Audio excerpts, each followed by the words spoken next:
Alrighty, good morning. How are we doing today? So, I want to get better at portraits, which is why today I'm going to be drawing portraits, but of you guys. Last week I asked you guys to submit photos of yourselves if you were cool with having your portrait drawn. And 24 hours later, there were over 1,000 submissions, which is crazy. But given that this is only a short YouTube video, I'm only going to be able to draw about 10 or so portraits. I would love to make this a recurring series, or like a challenge or something, like a Draw Me Kellogg's challenge that I do every once in a while, where I sit here, talk smack, and draw you guys. Yeah, I think that would be kind of fun. Anyway, let's get into it. Let's start drawing. So before we get into it, just letting you guys know that I'll be giving away a couple of alcohol marker sets, so stay tuned to see how you could win a set of these for free. To begin, I started sketching out each portrait by lightly mapping out placement of the features, like the eyes, the nose, the head shape, and the mouth. Once those are down and look alright, I go over with a darker pencil to define and clean up the line work. Pretty much what you see me doing here. Honestly though, choosing which submissions to draw from the Draw Me Kellogg's hashtag on Instagram was probably the hardest part of this challenge. Scrolling down that feed, I just kept thinking, oh, she'd be so fun to draw, or man, his features are so unique, etc, etc. So I figured I'd screenshot just a few portraits I wanted to draw, but in the end I ended up choosing like 100 people and I had to somehow narrow it down to just 6. So if you look through my phone, you probably think I'm some sort of psycho creep who collects hundreds of photos of random people.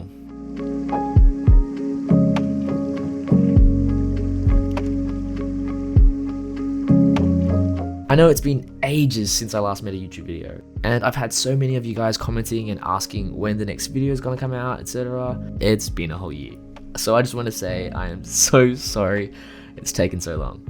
I actually filmed this video a year ago, had it edited and ready to go, but stupidly knocked my hard drive over and broke it. So I lost all of my footage and art files from the past 2 years.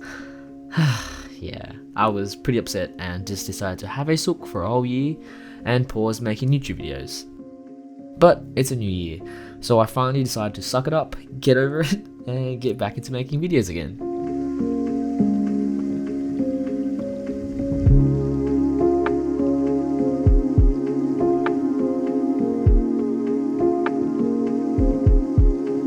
This portrait here actually started off quite strong, but I realized I was being way too cautious and shy with the colors. I ended up going too soft at the start, making her skin tone just way too light. Though I did fix this way later on in the video.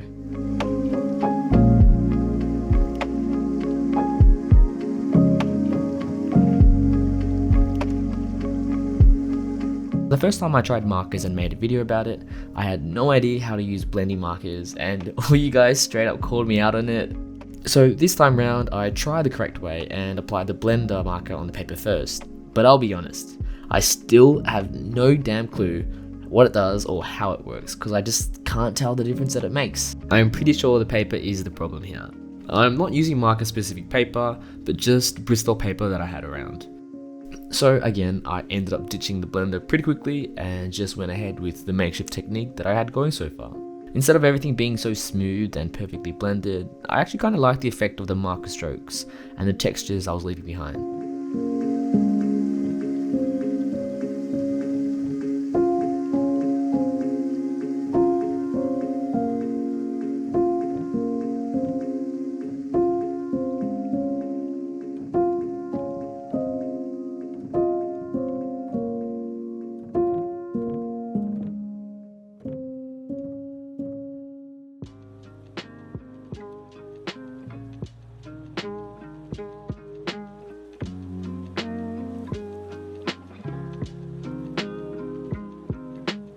Just like in the first marker video I did, it was around this point that I started to feel comfortable again with the markers and remember the flow. This portrait here of Zoe was probably my best execution so far. Everything just blended so nicely, the layering of the colors worked out and it just felt smooth and fluid. I still don't really get how the blending works with markers, it just kind of feels like magic, because 1 second it's so streaky and then the next it's just kind of magically smoothed out.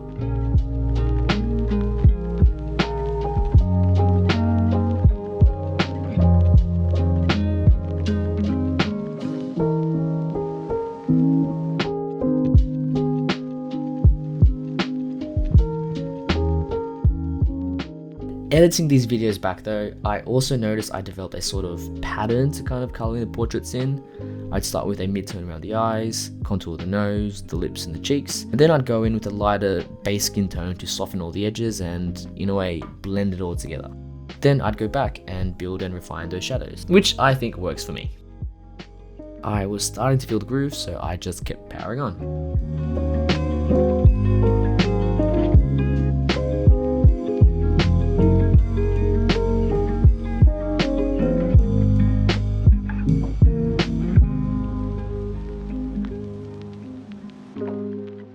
Now, this portrait of Shaya was probably the one I was most excited to do. She just had these beautiful features and this badass look about her. Plus, I don't do darker skin tones enough, so it was both a challenge and a learning opportunity. There was a lot of contrast between the lights and darks in the photo. For example, bright white highlights in her cheek, her T-zone, her eyelids, and heavy shadows around the sides of her face. So with this really wide, dynamic range of lights and darks, the process involved a lot of layering and building of the shadows. I just trusted the process, ignored the ugly stage, and kept the flow flowing, and thankfully, it turned out pretty dope.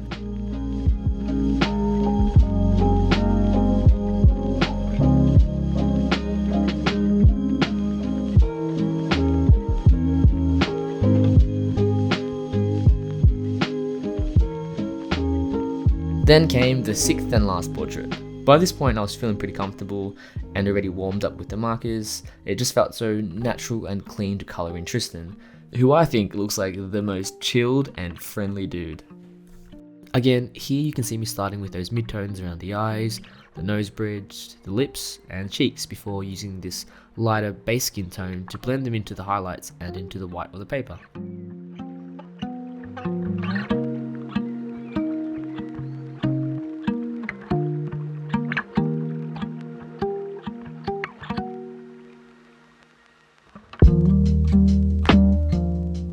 Once all the portraits were basically done, it was still feeling a bit flat and boring, so I decided to go over them all with some colour and some textures and just to add some life and character.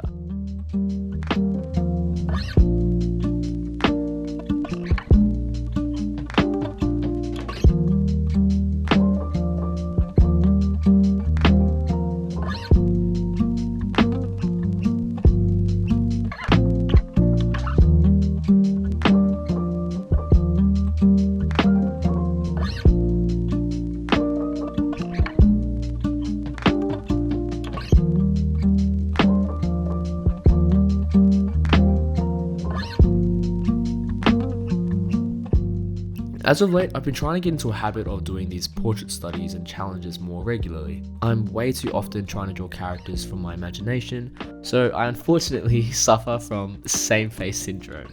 I'm hoping that by getting into a habit like this, drawing all sorts of different face shapes, structures and skin tones, I'll slowly start my journey to recovery from this terrible sickness that plagues many of us artists.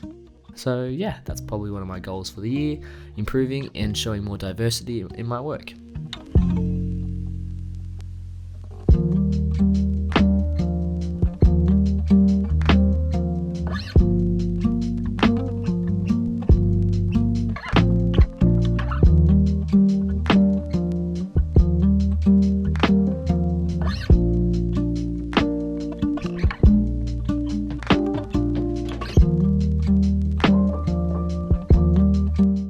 Okay, let's give away some freebies. So I reached out to Winsor Newton ages ago and asked if they'd be willing to offer up some prizes for a giveaway, and they said yes. We've got some skin tone marker sets and some paper to give out as prizes. To enter the giveaway, just comment below what was the best or worst present you've ever received. I'll go first. My best present was probably my first ever Wacom tablet. I think I was like 14 or something, and at the time I had just gotten into making digital art, but I was using just a mouse for everything. My godfather saw this and he saw how much I enjoyed making digital art, so he bought me a tablet. It was a game changer. It honestly led me to where I am today. So tell me, what's your worst or best present you've ever received?